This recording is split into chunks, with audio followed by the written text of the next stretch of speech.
everyone. It's Dr. Kat Brown, the medical director of Winona. I'm here to talk to you about a topic I get a lot of questions about from my patients. Many of my patients want to know if their experience of menopause is going to be similar to their mother's. Is there a genetic component? So the truth is that every woman will experience menopause, but every woman's experience of menopause is unique.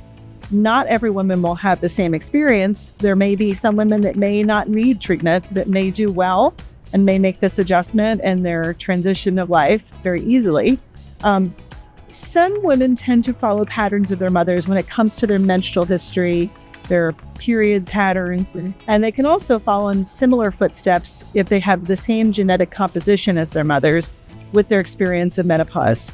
So it's one thing that it can be similar, but that doesn't mean that if your mom really suffered that you have to too.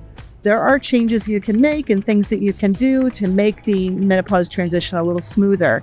Working on moving your body as much as possible, fueling your body with healthy foods, lots of vegetables and fruits, and trying to eat as many colors of rainbow as possible, and getting enough protein and fiber in your diet are so very, very important. So you're not condemned to the same experience that your mother had. It may be similar, but each woman is unique.